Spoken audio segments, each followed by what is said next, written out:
Oi, gente, tudo bom? Nós vamos hoje aqui ouvir, né, um querido amigo, professor nosso, já, né, parceiro de outras tantas atividades há tanto tempo atrás, né, com muita iniciativa bacana na área ambiental, que é o professor Ricardo Liebel Waldman.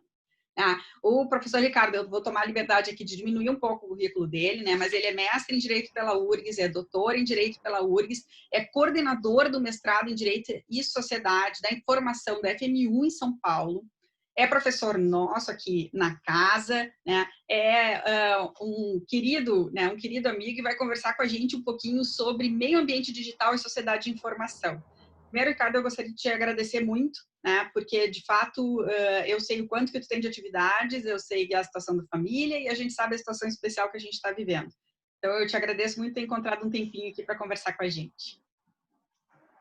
Eu que te agradeço pelo convite, Fernanda. É um prazer sempre poder estar fazendo alguma atividade contigo. Enfim, é sempre a nossa discussão sempre se enriquece, enfim, e poder estar falando também com os alunos de ambiental, né? Que faz tempo que eu não estou dando essa disciplina na PUC, enfim, na graduação, né? Temos a especialização, né? Mas na graduação faz tempo que eu não dou.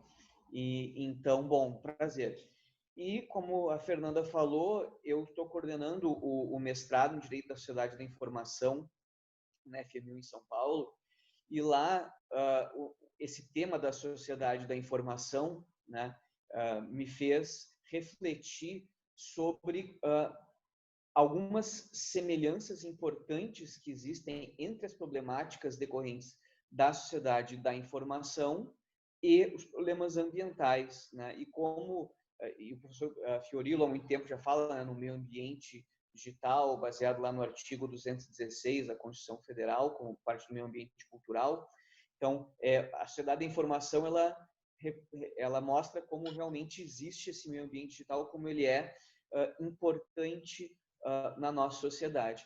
Então, eu vou falar um pouquinho sobre o que é a sociedade da informação relacionada com o meio ambiente digital, e depois eu vou aproximar algumas questões que eu vejo que atualmente estão sendo tratadas no âmbito do direito digital, da sociedade da informação, de uma forma que eu considero ainda muito justprivatista, muito individualista, mas que não atende às necessidades da sociedade e que poderia ser muito poderiam ganhar muito em efetividade se aprendessem com o direito ambiental, com uma discussão dos direitos difusos.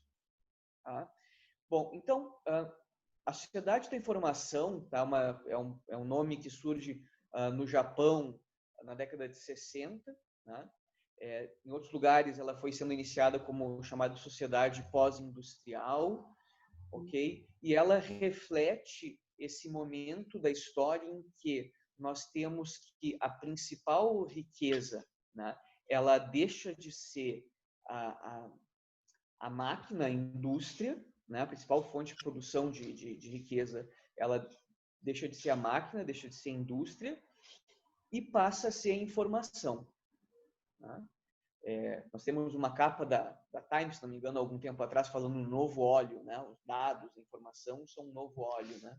Também mais uma analogia interessante, né, com a questão ambiental. E, bom, então a gente vê nisso, né, na nossa vida, e como a informação é importante, né?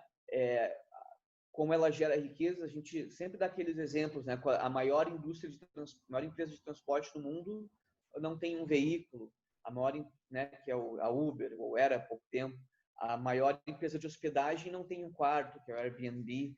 O que eles têm? Eles têm informação, né? E agora, com essa pandemia, olha como a gente está percebendo, né, o quanto as tecnologias da informação nos propiciam uma série de facilidades, né? Se a gente não tivesse sociedade da informação, se a gente não tivesse tecnologia da informação e da comunicação, o semestre teria parado, nós não estaríamos com aulas, por exemplo, né? Como é que funcionaria o judiciário, enfim, uma série de questões aí que as tecnologias da informação estão ajudando a gente a resolver, né? Mas, por outro lado, ela tem trazido uma série de problemas também, né? Essa tecnologia da informação e da comunicação, decorrentes, por exemplo, da perda da nossa privacidade, né? Hoje em dia, a nossa vida está cada vez mais exposta online, né? E o pior é que a gente faz isso porque a gente quer, né? A gente faz isso de livre e espontânea vontade, Até né? vou Para interromper ter acesso a... Vou te Oi? ter um pouquinho, Ricardo, que até eu faço uma brincadeira às vezes, né, quando as pessoas falam sobre isso, a gente está falando lá sobre proteção de dados na Constituição e tal, e aí eu falo assim, galera, a gente disponibiliza porque quer, né? Eu quero fazer um e-mail novo. Aí na parte do e-mail diz, você lê o contrato, você aceita, aí tu vai lá, aperta todos os botões, assim, aceita, aceita, aceita, aceita, aceita, tu nem leu, tu não mandou e-mail, tu não olhou nada. Ali tu tá vendendo a mãe, tu já entregou teus dados inteiros, tu disponibilizou para todos os bancos, né? E aí a gente nem vai se dando conta do quanto a gente mesmo se coloca, né, à disposição dessa rede toda aí, né? E até dos riscos que a gente pode estar correndo fazendo isso, porque a gente só quer estar nesse meio, né, nesse momento, né? E às vezes é um aplicativo que a gente quer super importante, do tipo como tu vai ser quando tiver 80 anos. Exato, exatamente. Às vezes, quer dizer, tu tá abrindo mão da tua privacidade por um benefício que é, muito boa, né, enfim, mínimo, vamos chamar assim, né, para não dizer outra coisa. E assim vai. E a questão que a gente também não se dá conta é que os efeitos dessa nossa perda de privacidade, eles não são só para nós. E esse é o ponto, quer dizer, na verdade, tá bem, tu vai dizer, eu vou dar meus dados, o problema é meu, se alguém falsificar algum dado meu, bom, eu assumo o risco de que isso aconteça, né?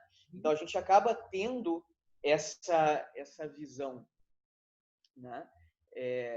Depois eu vou só que não é bem assim, né? Daqui a pouco a gente vai explorar isso um pouquinho mais, porque a gente vê, por exemplo, escândalos como o da Cambridge Analytica nas eleições dos Estados Unidos, em que os dados das pessoas foram usados para se aproximar delas de modo a convencê-las a votar em determinado candidato, né?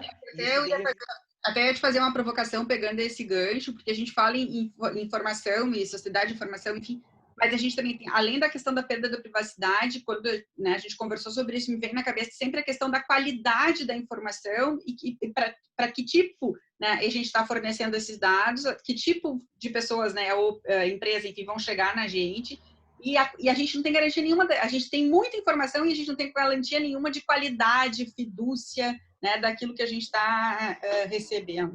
E esse caso é um caso, né, sério de manipulação, né? Sim, sim. Não, então, e aí tem outra questão nessa sociedade da informação, é que como a gente tem muita informação à disposição e a gente não tem muitas vezes nem tempo para checar, né?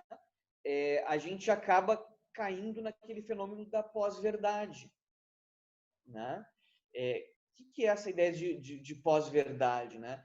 É o fato de que as pessoas, quando estão pegando informações, elas já não estão mais tão preocupadas em saber se aquilo corresponde à realidade, mas sim se aquilo corresponde às suas expectativas, às suas crenças, os seus valores.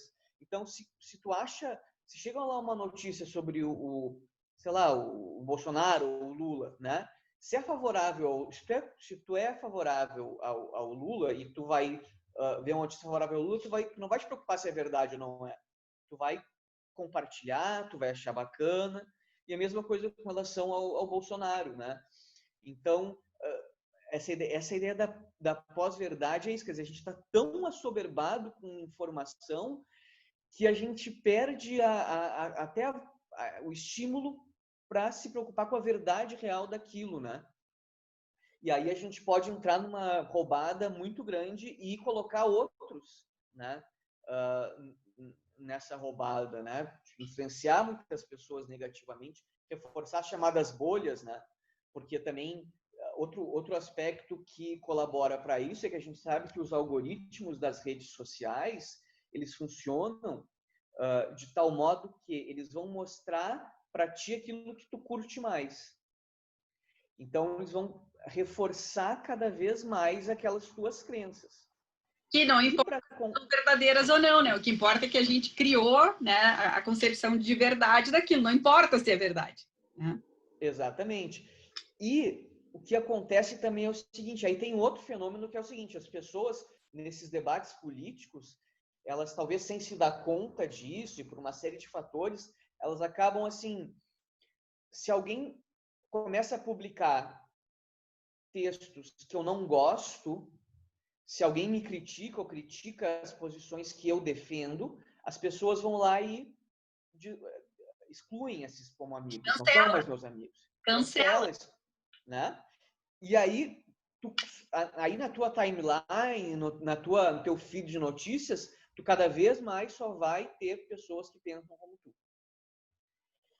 E aí, a tua compreensão crítica da realidade, ela vai se dificultando muito, porque tu só vai ver um ponto de vista, né? E as pessoas têm cada vez menos paciência para ler também.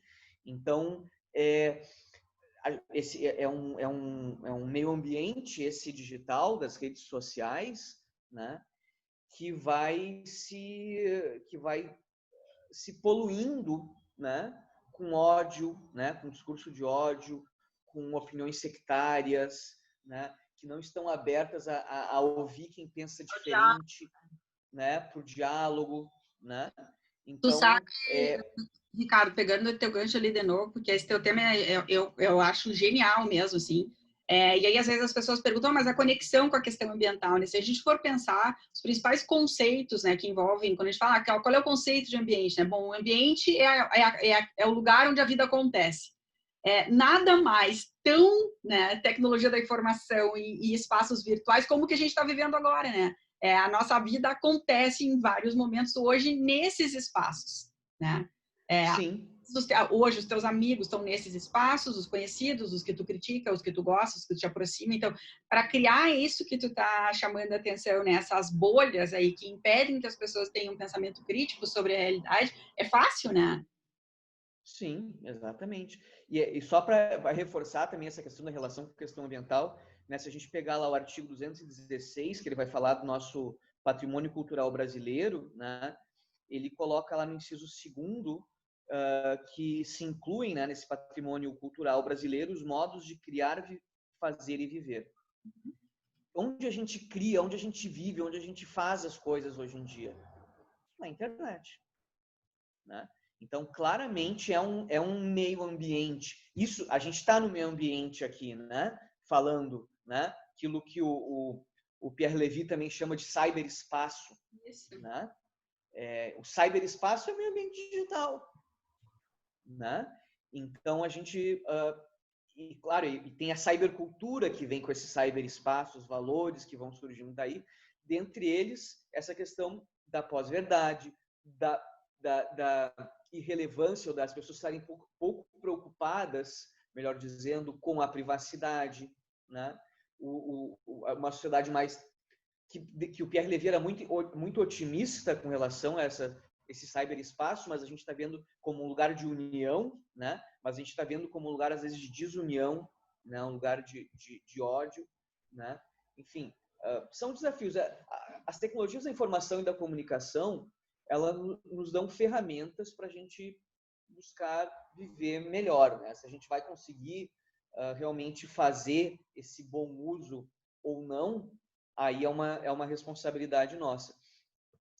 Então, a gente vai vendo aqui que a gente vive uma sociedade da informação, em que a informação é a grande riqueza, em que a informação é a grande fator de produtividade, né? Nós estamos inseridos no meio ambiente digital, no cyberespaço, no meio que faz parte, o professor Fiorilo, ele propõe que seja um meio ambiente cultural, né? Alguns anos atrás, a gente falando sobre o meio ambiente digital, as pessoas ainda os ambientalistas eram muito céticos, né? Mas eu acho que hoje é algo que hoje não tem muito como discutir, que existe um meio ambiente digital, né? E a relevância das categorias ambientais para essa problemática, né?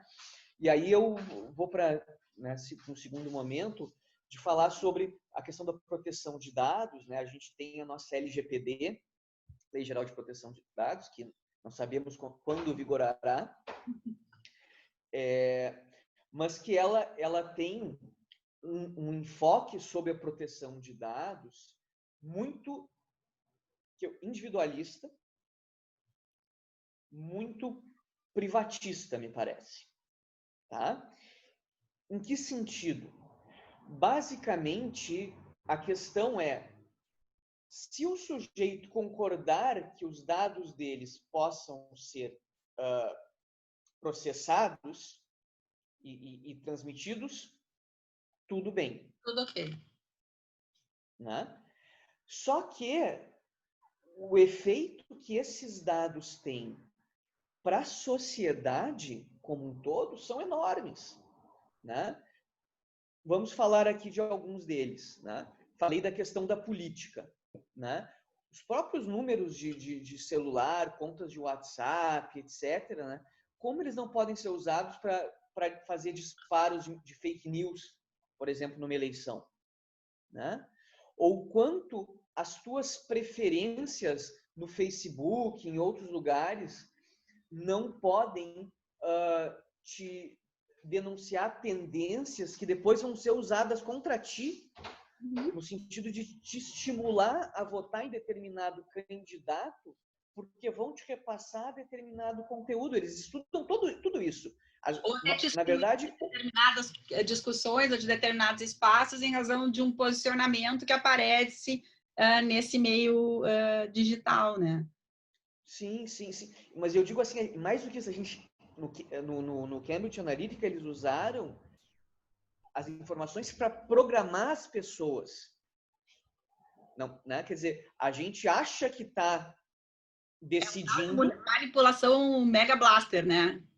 Exatamente. Bom, o que acontece também com a questão do consumo, né? Quer dizer, a gente está aqui falando sobre determinado assunto, sem estar precisando, daqui a pouco tu vai receber uma mensagem no e-mail. Estamos falando sobre viajar para a África, sei lá, passagens para a África. Agora não dá nem para pensar nisso, mas ok? Mas se tu falar assim, vamos ver uma camisa branca, né? E aí eu posso estar com o telefone desligado, tá ali separado, não estou fuçando nada. A hora que eu abrir uma rede social, vai estar lá propaganda de camisa branca, né? E aí eu vou ter a brilhante ideia de comprar uma camisa branca achando que fui eu que quis. Só que não, quer dizer, ou não é simplesmente eu que quis, tem todo um contexto, né? Isso está relacionado com todo o problema dessa nossa sociedade de consumo, na verdade, que se supõe uma sociedade mais livre do que a sociedade moderna, a sociedade sólida, moderna, sólida, né? Que o Bauman falava e tal, que na verdade a gente está, as obrigações elas estão agora disfarçadas de oportunidades, de ofertas, enfim. Mas então, quer dizer, a gente é programado politicamente, a gente é programado no nosso consumo, tem essa questão de perda de acesso, né, a determinadas discussões ou determinadas oportunidades, né, como emprego, como plano de saúde, como previdência, né? A própria utilização por pessoas mal intencionadas, com pretensões racistas, homofóbicas, machistas, enfim, para justificar determinadas políticas de exclusão. Enfim, a quantidade a possibilidade é infinita de mau uso dessa informação, né?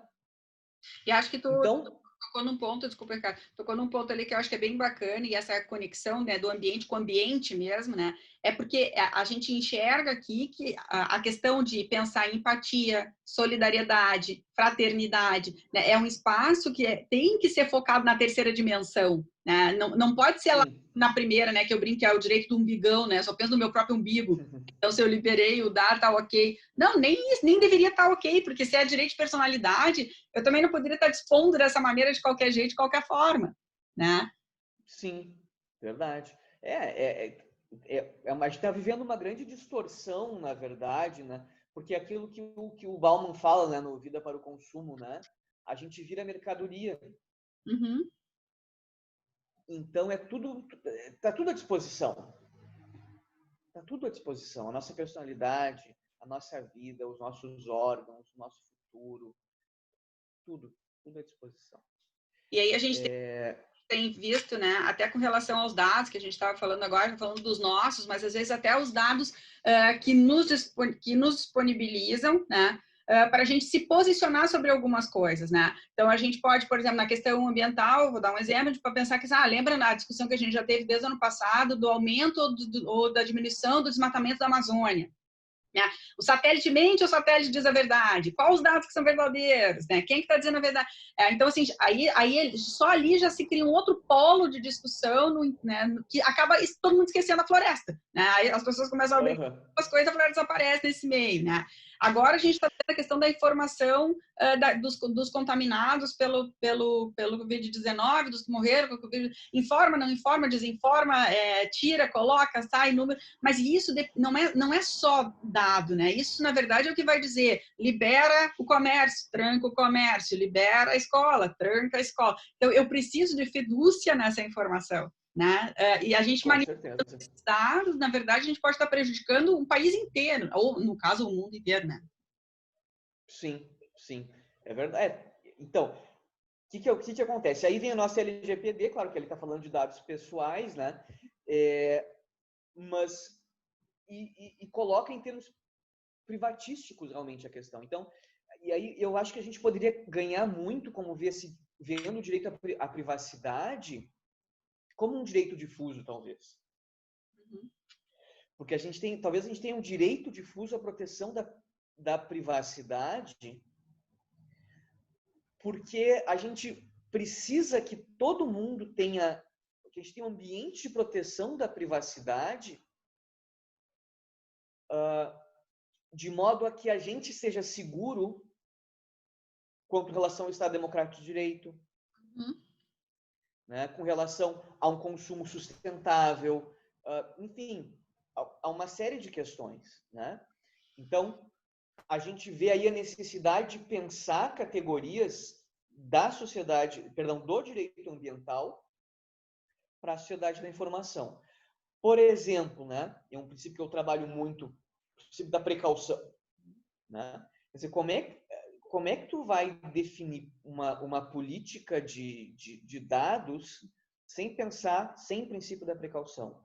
A gente estava comentando antes, a gente não sabe o uso que pode ser feito dos dados. Não tem como saber. Então, a gente precisa realmente ter instrumentos, né, que vão exigir algum nível de responsabilização e de cuidado maior daqueles que vão ser responsáveis pelos dados das pessoas, para que esses dados não sejam mal utilizados. Inclusive, talvez alguns dados deveriam ser, realmente, como a Fernanda colocou, tem que ser colocados fora do comércio, não pode transmitir, não pode passar por outras pessoas, não pode usar esses dados para vender espaço de publicidade, talvez. Isso. Okay? Né? Porque o efeito que isso vai ter para a sociedade é catastrófico, né? Aquele velho exemplo do barco, né? Do cara fazendo um buraquinho embaixo do seu assento, né? E dizendo, não tem problema, eu tô furando aqui embaixo do meu assento. Não. Comigo mesmo. Mas como assim? Né? Vai inundar o barco inteiro. O barco inteiro vai para baixo d'água. Então, a gente precisa ter essa visão, né? Sobre a questão ambiental, quer dizer, a questão dos dados, né? Uma visão de um direito difuso, uma tutela, então, coletiva de direitos, tanto no âmbito das políticas públicas quanto jurisdicional, né? A adoção do princípio da precaução, né? É importante entender que, em sendo também o meio ambiente digital, então, o lugar onde nós vivemos, quer dizer, o acesso à internet, como a ONU já disse, né? Tem que ser um direito fundamental, o acesso à conexão a uma rede global, né? tem que ser reconhecido como um direito fundamental e tem que ser efetivado, né, com qualidade para todos. E falamos também do princípio de educação ambiental, tem que ter educação digital, né, para a gente saber como lidar com isso, como usar as tecnologias, como lidar com as notícias, como trabalhar com as fake news, né, como a questão do cyberbullying, né, uma série de aprendizados que a gente precisa ter. A gente elaborou lá na FMU uma cartilha sobre cyberbullying. Que bacana. E esse ano a gente vai fazer um evento para divulgar ela, e, enfim. Tu sabe que esse negócio de cyber é tão sério, né? O bullying é uma coisa muito séria, né? Mas esse espaço digital, ele facilita isso porque tu não é olho no olho, né? Sim. Fica muito mais fácil a ofensa, até assim, pensando num perfil de verdade. Se eu ainda posso criar um perfil fake para fazer isso, mais fácil fica, né? Mas uma coisa que eu estava conversando com uma colega que dá sociologia, e ela estava chamando a atenção para a seguinte discussão, né? Quando se começou a falar ali na questão da pandemia e pensar os grupos de risco, né? Idoso, eu acabei gerando um bullying com os idosos. Então, ninguém mais queria chegar perto, ninguém mais queria tocar, porque, na verdade, idoso é um problema, virou mais um problema, né? Então, assim, o idoso é um problema ali, né? Aí depois, isso aí a gente tem também com a questão, diabéticos. Então, tu já olha de lado para um diabético, porque diz, bom, então aquilo ali também já vai.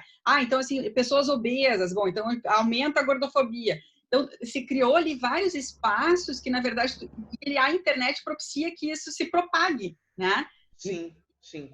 E aí vai transformando a vida das pessoas no inferno, né? Bom, importante esclarecer também o seguinte, que as pessoas acham que vão se esconder em perfis falsos. Não tem como. Querendo, não tem como, né? Tendo assim, contra. Exatamente. Indo atrás se encontra. Quer dizer, então, assim, tem uma falsa ideia, né, de que o que tu faz na internet fica impune. Não é verdade. Não é. Bom, só não é. Só é verdade como é verdade com qualquer crime no Brasil, que a gente sabe que a efetividade, né, do nosso direito como um todo não é tudo aquilo, mas as coisas não estão tão escondidas assim que não dê para dar, a polícia não possa ter acesso, enfim. Então, querendo encontrar, né? Exatamente. Então, nesse contexto, eu acho que realmente, e aí vou concluindo, Fernanda, e estou à disposição também se quiser, enfim, trocar alguma ideia a mais, mas a ideia é de que a gente precisa, direito ambiental, a sociedade da informação tem muito realmente a aprender com o direito ambiental, né? E a gente precisa ter a consciência realmente da existência desse meio ambiente digital e do caráter difuso dos direitos que estão em jogo nessa sociedade da informação, tá? Ou seja, de que por mais que seja a minha privacidade, não é só a minha privacidade, porque não sou só eu que estou dando meus dados, é toda a sociedade que está dando seus dados, sem olhar, com base, além do que, numa pretensa autonomia, uma pretensa escolha, porque, como tu disse no início, as pessoas não leem os termos de uso dos dados deles. Se tu for ler todos os termos de uso que tu clica, que tu aceita, tu não faz mais nada. Tu não come, tu não dorme, tu não vai no banheiro, tu não trabalha, porque a quantidade de linhas é absurda, né? Então, assim, mesmo que então a critério é autonomia privada. Bom, mas não é uma autonomia verdadeira, né? Então, a gente tem que perceber o caráter difuso dos direitos que estão em questão e protegê-los e aprender com o direito ambiental. Muito obrigado pelo convite, Fernanda. Muito obrigado pela oportunidade.